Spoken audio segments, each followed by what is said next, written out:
नमस्कार दोस्तों, defence studies के अंदर आप सभी का स्वागत है। फैक्टोलॉजी सीरीज के अंदर ये हमारा 11वां लेक्चर है। आज के इस लेक्चर के अंदर हम बात करेंगे इलेक्ट्रिक व्हीकल के बारे में। दोस्तों, ये जो इलेक्ट्रिक व्हीकल वाला टॉपिक है, मैं इसको एक्सपेक्ट कर रहा हूं कि 2022 वाले सीएपीएफ असिस्टेंट कमांडर के पेपर 2 में क्वेश्चन आए, क्योंकि पहले भी इन चीजों से क्वेश्चन आ चुका है। जैसे कि आप ये नीचे देख ही पा रहे हैं कि 2014 के अंदर एक क्वेश्चन आया था, mass transportation are the key to reduce fuel expenditure.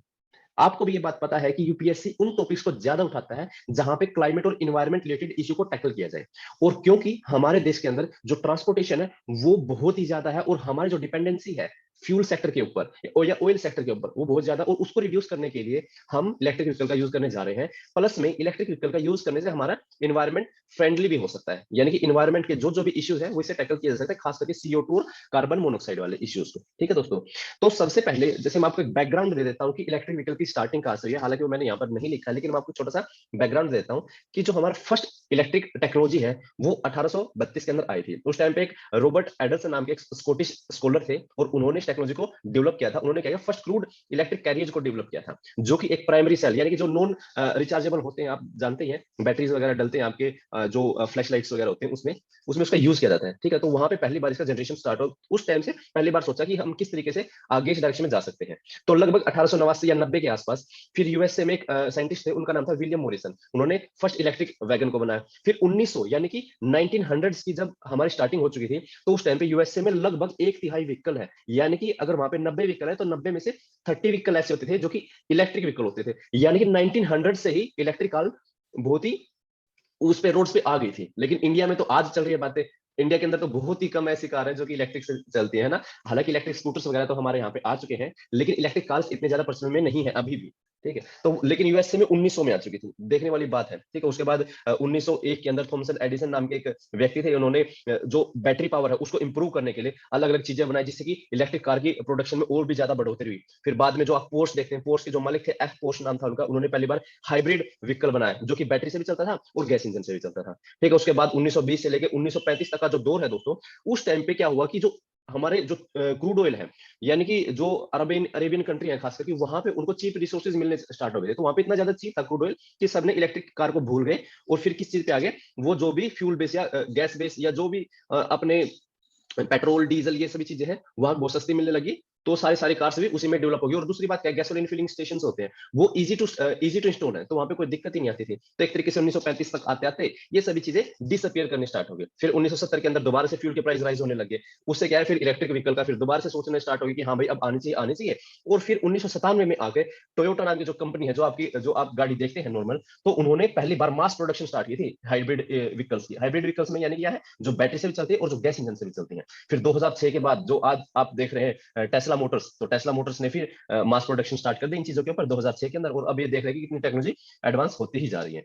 तो ये एक छोटा सा कंटेक्स्ट दिया था मैंने आपको कि इलेक्ट्रिक व्हीकल की जनरेशन ऐसी स्टार्ट हुई है। तो जो आज का हमारा लेक्चर है उसके अंदर भी हम इन चीजों के बारे में डिस्कस करेंगे कि आज में रिसेंट में क्या क्या चीजें हैं, जो इलेक्ट्रिक व्हीकल का कंटेक्स्ट क्या है, हम ये पढ़ क्यों रहे हैं। उसके बाद हम आपको बताएंगे कि इसके कंपोनेंट्स क्या है, फिर हम आपको बताएंगे इसमें चैलेंजेस क्या है, इसका सोल्यूशन क्या है, और वे फॉरवर्ड क्या हो सकती है कि आज के टाइम पे ऐसी कौन सी पॉलिसी ला सकते हैं, कौन सी ऐसी स्कीम्स चली हुई है इंडिया के अंदर जो कि हमें हेल्प कर रही है इलेक्ट्रिक व्हीकल के इंस्टॉलेशन के लिए और इंफ्रास्ट्रक्चर डेवलपमेंट के लिए।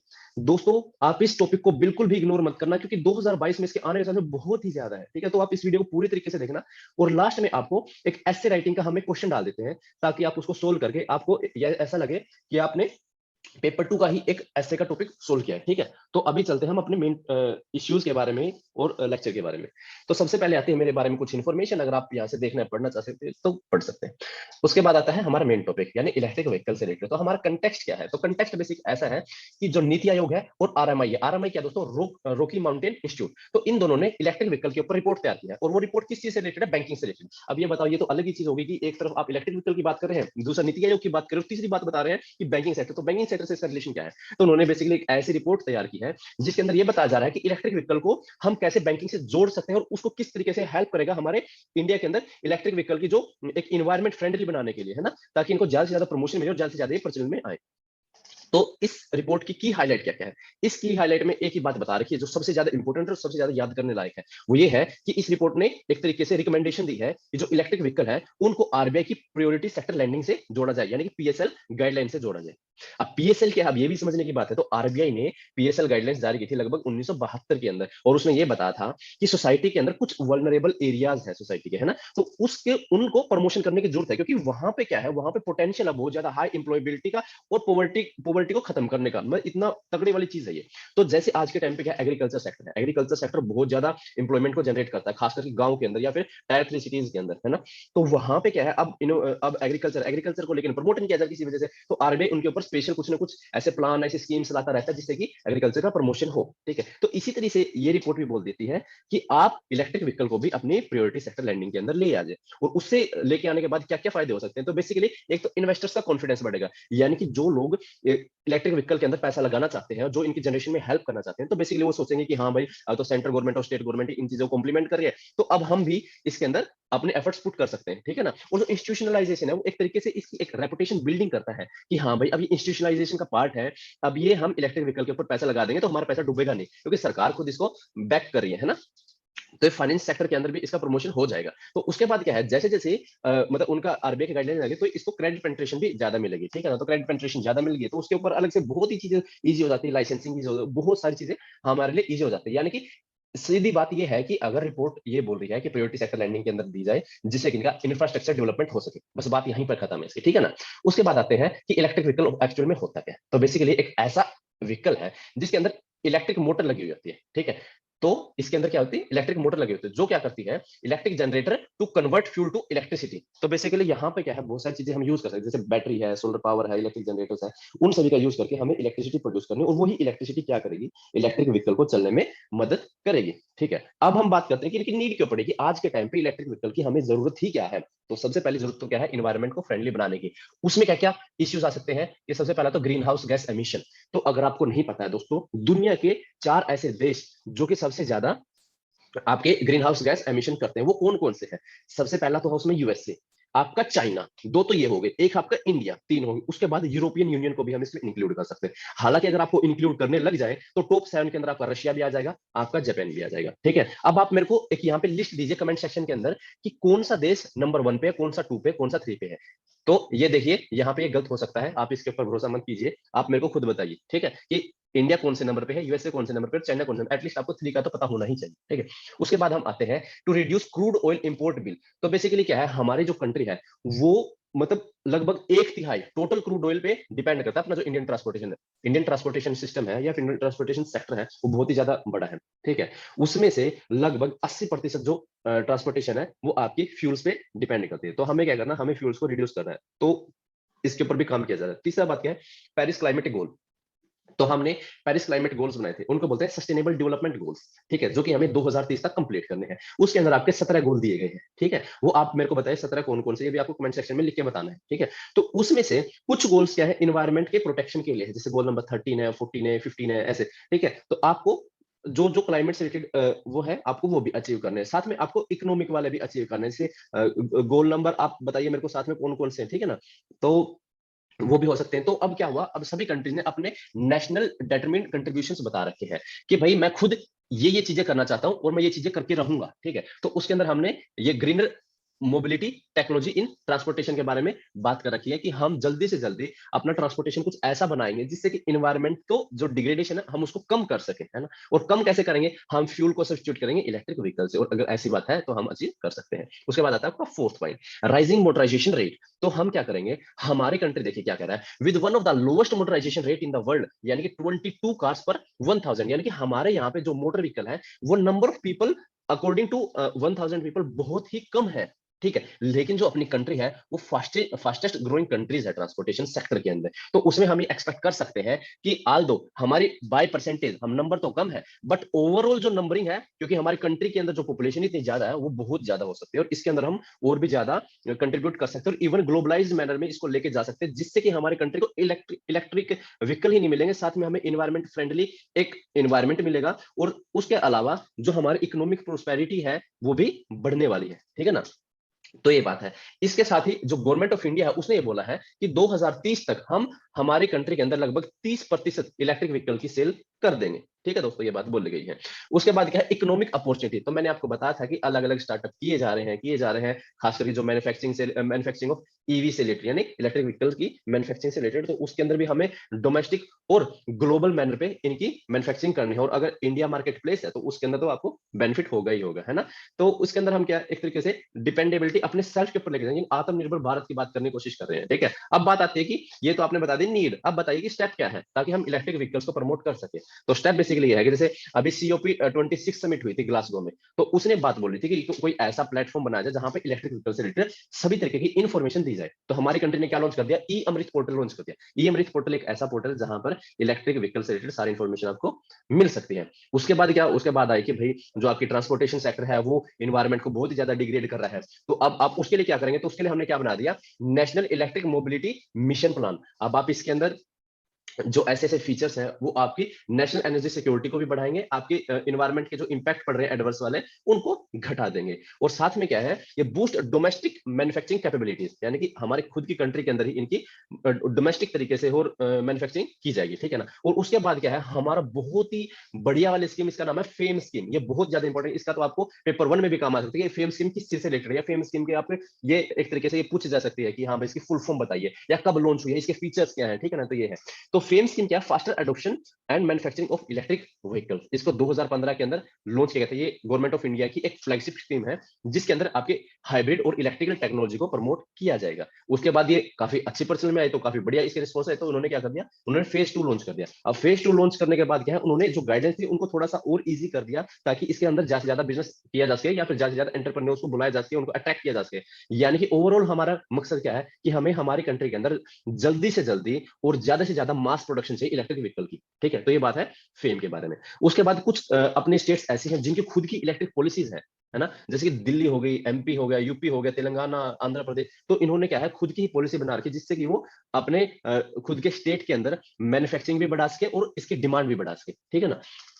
उसके बाद सिक्स जो पॉइंट आता है, मिनिस्ट्री ऑफ पावर है जो आपकी गवर्नमेंट ऑफ इंडिया के अंदर, उन्होंने ये बोला है कि हम इलेक्ट्रिक व्हीकल की जो इंफ्रास्ट्रक्चर की जो टेक्नोलॉजी है, ठीक है, तो चार्जिंग जो टेक्नोलॉजी है उसको बहुत ही ज्यादा डेवलप करने की कोशिश करेंगे और जगह जगह पे उसके प्लांट्स वगैरह लगवाएंगे। फिर उसके बाद आती है आपकी ministry of housing and urban affairs, उन्होंने भी एक बायलो इश्यू किया है। अब दोस्तों क्या बायलो क्या होता है ये भी आपको कमेंट में बताना है, क्योंकि आर्टिकल नंबर 13 के अंदर आपके 8 टाइप ऑफ लॉज को डिस्कस किया गया है, जैसे कि आपके रूल्स है, रेगुलेशन है, बायलॉज है, लॉज है, ठीक है ना, यूसेजेस है। तो इन चीजों को बता रखा है। तो आप मेरे को एक छोटी सी लाइन में बताइए कि बाय लॉ होता क्या है ना? तो ministry of housing and urban affairs ने भी ये बोला है कि हम भी इलेक्ट्रिक चार्जिंग इंफ्रास्ट्रक्चर को डेवलप करने में आपकी मदद करेंगे। और जो सबसे बड़ा स्टेप लिया गया वो किसके द्वारा लिया गया, वो है इसरो के द्वारा। क्योंकि इसरो क्या है, इसरो हमारी एक ऐसी प्राइम ऑर्गेनाइजेशन है जहां की जो एफिशिएंसी वो बहुत ही ज्यादा हाई है। उन्होंने खुद लिथियम आयन बैटरी को डेवलप किया है ना? उन्होंने एक ऐसी टेक्नोलॉजी डेवलप की है जिससे लिथियम आयन बैटरी बनाई जा सके। उन्होंने फिर क्या किया, उन्होंने 14 कंपनीज को चूज किया है जिसको वो अपनी टेक्नोलॉजी ट्रांसफर करेंगे। और क्योंकि अगर कंपनीज के पास ये टेक्नोलॉजी आ गई है तो कंपनीज इनका मास प्रोडक्शन करेंगे। ठीक है, उसके अंदर हम फिर एक अलग से पॉलिसी बना देंगे कि इसका इतना ज्यादा डोमेस्टिक प्रोडक्शन होना चाहिए। फिर अगर ज्यादा डोमेस्टिक प्रोडक्शन हो गया तो हम उनको बेच सकते हैं बाहर की कंट्रीज को, और साथ में अपनी कंट्री के अंदर भी इस टेक्नोलॉजी का यूज करके हम इलेक्ट्रिक व्हीकल बना सकते हैं जो कि इन्वायरमेंटल फ्रेंडली होंगे। ठीक है ना? उसके बाद क्या है, नीति आयोग है। नीति आयोग ने मॉडल कंसेशनर एग्रीमेंट किया गया है। उसके अंदर क्या है, ये इलेक्ट्रिक बस फ्लीट बनाएगी सिटीज के अंदर। ठीक है, जो कि PPP मॉडल पे होगी, यानी पब्लिक प्राइवेट पार्टनरशिप पे होगी, जिसके अंदर हमें इकट्ठी कोई भी कैपिटल कॉस्ट नहीं देनी है। उसके अंदर हम क्या करेंगे, उसके अंदर उनसे डील कर लेंगे कि भाई ऑपरेशनल एक्सपेंडिचर पे हम काम करेंगे, यानी पर किलोमीटर के बेसिस पे आपको पैसे दे दिए जाएंगे। ये नहीं है कि आप डेवलप कर दो हम फिर 20 साल लीज पे रखेंगे, नहीं, वो वाला सिस्टम नहीं है। यहाँ पे सीधा ऑपरेशनल एक्सपेंडिचर है। ठीक है, तो बात बोली गई है। अब बात है इसके अंदर चैलेंजेस क्या क्या है, क्या क्या ऐसे चैलेंजेस है जो यहाँ पे आ सकते हैं इलेक्ट्रिक व्हीकल चार्जिंग इंफ्रास्ट्रक्चर को डेवलप करने के लिए। जैसे सबसे पहली बात तो क्या है कि ये एक बहुत ही हाई कॉस्ट ऑफ फाइनेंस यहाँ पे पाया जा सकता है, क्योंकि ये टेक्नोलॉजी और हर एक टेक्नोलॉजी आउटडेटेड हो जाती है थोड़े टाइम के बाद, और इसलिए हमें उसको जल्दी से जल्दी अपडेट करने की कोशिश रहती है हमारी। ठीक है ना? और उसके अपडेशन के लिए, उसके इंस्टॉलेशन के लिए बहुत ही ज्यादा पैसा लगता है। तो सबसे पहली तो बात है यहाँ पे कॉस्ट की। ठीक है, उसके बाद क्या है कि लोअर कैपेसिटी यूटिलाइजेशन। अब हमें ये नहीं पता है कि लोग कितना यूज करना चाहते हैं। ठीक है, एक जैसे मैं हूं, मेरे को ये लगता है कि हाँ भाई इन्वायरमेंटल फ्रेंडली भी है और ये अच्छी भी चीज है, तो मैं इसको यूज करने लग जाऊं। लेकिन गांव में आप किसको समझाओगे कि भाई ये यूज करनी चाहिए, क्योंकि गांव में क्या है, उनको लगता है कि नहीं भाई ये बिना उसके तो हम बिना चार्जिंग के तो करेंगे ही क्या। ठीक है, तो उनको खुद ही पता है। उसके बाद क्या, पेनिट्रेशन, ईवी पेनिट्रेशन इंडिया। अब मान लो यार मेवात जैसा कोई एरिया है, यानी कि हरियाणा के अंदर एक जगह है मेवात, वहां पे रेलवे स्टेशन भी नहीं है, और आप वहां पे इलेक्ट्रिक पेनिट्रेशन को कैसे मतलब एक तरीके से सोच सकते हैं, वो वहां पे सोची नहीं जाएगी वो चीज, है ना।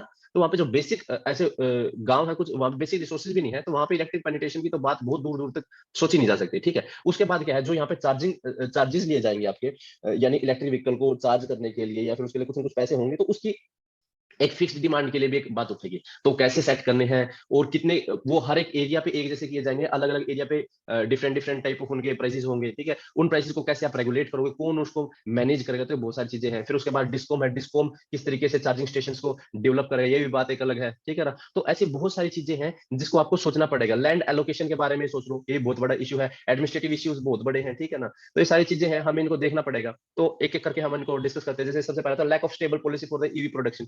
हमारे पास कोई पर्टिकुलर वो एक पॉलिसी होनी चाहिए कि इसके अंदर हमें प्लान करना है कि इतने समय तक तो हमें डेवलप करने हैं, उसके बाद हमें प्रॉफिट रियलाइजेशन करवाना है, और प्रॉफिट होगा भी या नहीं होगा ये हमें पता नहीं है, ठीक है। तो ये एक तरीके से सारी चीजें ऐसी हैं जो कि डिस्करेज करती है इन्वेस्टमेंट को, ठीक है। तो आपकी पहला चैलेंज तो ये है। उसके बाद टेक्नोलॉजिकल चैलेंजेस। टेक्नोलॉजी पहली बात तो क्या है, उसके लिए हमें चाहिए बहुत तगड़े वाले इलेक्ट्रॉनिक्स, ठीक है। तो इलेक्ट्रॉनिक्स हो जाए, और इलेक्ट्रॉनिक जो इंडस्ट्री है वो किस किस चीज पे डिपेंड करती है, वो बैटरीज पे डिपेंड करती है, वो सेमीकंडक्टर्स पे डिपेंड करते हैं, वो कंट्रोलर्स पे डिपेंड करते हैं। जब तक आपके पास ये अच्छे नहीं हुए, तो आप अपने खुद का एक जो लास्ट में जो प्रोटोटाइप है या फिर उसके बाद जो आपका फाइनल प्रोडक्ट आता है वो बनेगा, ठीक है। अब पहले आपको उन चीजों पर डिपेंड होना पड़ेगा, फिर आपको जो फाइनल प्रोडक्ट के ऊपर डिपेंड होना पड़ेगा, फिर उसके लिए अलग से गाइडलाइंस निकालने पड़े, तो बहुत ही लंबा प्रोसेस हो जाएगा, है ना। उसके बाद जो आपकी थर्ड चीज है वो क्या है, lack of associated infrastructure support. तो कितने उनको इंफ्रास्ट्रक्चर सपोर्ट करे। अब जो गांव में लोग हैं उनको ये पता ही नहीं कि एसी क्या होता है, डीसी क्या होता है। अब वो किसी भी स्टेशन के ऊपर कुछ भी टाइप की वो लगा देंगे, ठीक है। तो आपको ये भी समझना पड़ेगा कि भाई ये एसी इसमें लगता है या डीसी वाला करंट लगता है। तो ये सारी चीजें ग्रास रूट लेवल पे लोगों को अवेयरनेस फैलानी पड़ेगी, है ना। उसके बाद बहुत सारे लोग होते हैं कि अगर मान लो कि इसको चार्ज करें तो ये फट ना जाए, ठीक है। तो वो सारी चीजें हमें एक बार मेंटेलिटी लोगों की सुधारनी पड़ेगी, बताना पड़ेगा ये चीजें ऐसे होती हैं। उसके बाद आपका आता है फोर्थ पॉइंट कि इसके अंदर हमें डोमेस्टिक प्रोडक्शन करनी है। तो डोमेस्टिक प्रोडक्शन कैसे करें, क्योंकि हमारे यहाँ पे तो कोई ऐसा रिजर्व है नहीं कि जिससे कि हम बना सके। और जो मेन रीजन होती क्या, वो एक तो लिथियम होता है और दूसरा होता है कोबाल्ट। तो इसके लिए हमें अलग अलग कंट्री पे डिपेंड रहना पड़ता है। जैसे जापान है, चाइना, चाइना के पास बहुत ज्यादा इंपोर्ट है भाई लिथियम आयन बैटरीज के, ठीक है ना। लिथियम बहुत ज्यादा पाया जाता है, इसलिए चाइना ज्यादा प्रमोट करता है इस टाइप की टेक्नोलॉजी को। इलेक्ट्रॉनिक्स मार्केट है जो चाइना की बहुत ही वास्ट है, अपने इंडिया से बहुत बड़ी है, ठीक है। तो वहां पे हमें डिपेंड होना पड़ेगा। यानी पहले तो हमारी जो डिपेंडेबिलिटी थी वो कहाँ पे थी, अरब नेशंस के ऊपर थी। हम वहां से तो कुछ ना कुछ करके ले आते थे। लेकिन जो चाइना है वो हमारे सबसे नजदीक भी है और हमारे एक तरीके से एनिमी कंट्री भी है।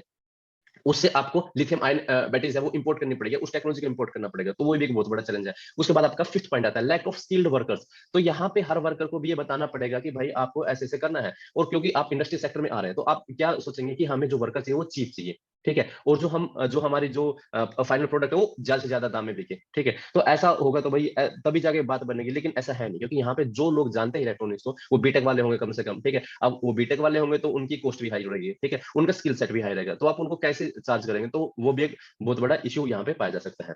उसके बाद आता है वे फॉरवर्ड। तो अब हमें क्या करना चाहिए, यानी प्रेजेंट सिचुएशन के अंदर हमने देख लिया कि भाई नीड क्या है, उसके बेनिफिट क्या है, उसके चैलेंजेस क्या है। अब हमें बात करनी कि उन चैलेंज को सोल्व कैसे किया जाए, क्या हम आगे वे फॉरवर्ड लेके जा सकते हैं। तो सबसे पहले बात तो कि अपना जो फेज्ड मैनर में मैन्युफैक्चरिंग करो, यानी कि अलग अलग, जैसे हमने 2 साल पहले इस चीज पे काम करेंगे, फिर 2 साल अगले इस चीज पे, तो इस टाइप से हमें चलना है। तो ये बेसिकली आत्मनिर्भर भारत के बारे में डिस्कस किया जा रहा है यहाँ पे, ठीक है। तो वहां पे हमें क्या है कि सबसे पहले तो जो बैटरी की मैन्युफैक्चरिंग उसको ही बढ़ा दो। अगर आपके पास बैटरी बहुत ज्यादा हो जाएंगे तो आप इजिली इंस्टॉल कर दोगे, उनको अलग अलग स्टेशन बना दोगे, जहां पे जाओ चार्जिंग आपकी वहीं पे हो जाएगी, है ना, जल्दी ही।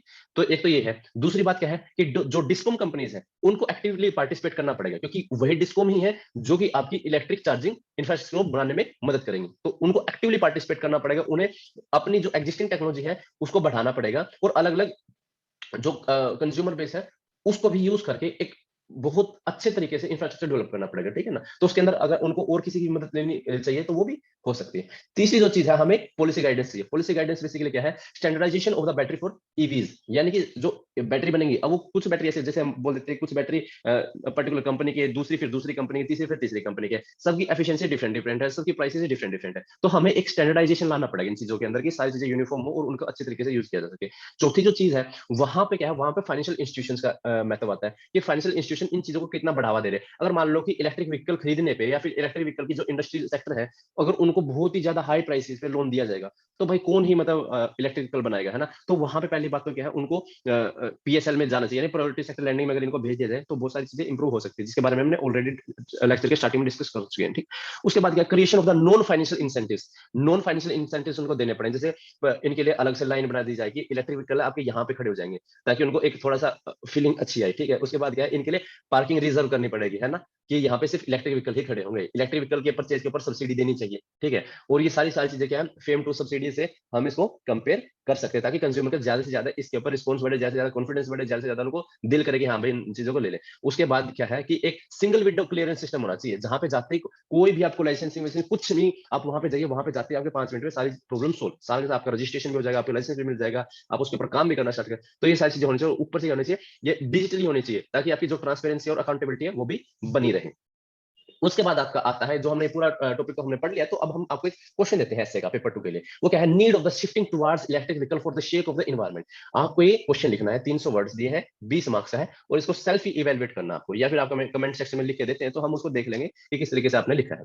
तो दोस्तों मैं आपको एक बात और बताना चाहता हूँ, जो आपका पेपर 2 है ना, पेपर 2 एक बहुत ही डायनेमिक टाइप का पेपर है, मतलब आप इसको अंदर जो सोचना है ना वो अलग टाइप से सोचना है, तो वो आपकी एक बहुत ही लंबा टाइम लेता है, कि क्योंकि आप पेपर 1 के अंदर तो क्या बहुत चीजों को आप एक दिन के अंदर पढ़ सकते हो, लेकिन पेपर 2 को जो आंसर राइटिंग है वो बहुत लंबा टाइम लेती है, कम से कम के 2-3 महीने तो इजीली ले सकती है।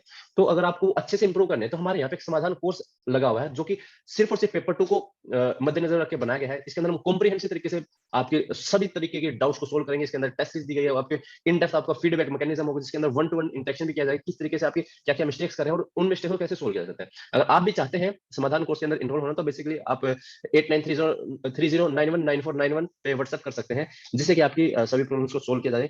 तो दोस्तों आज की जो ये वीडियो है, इसको देखने के लिए बहुत बहुत धन्यवाद। जय हिंद, जय भारत।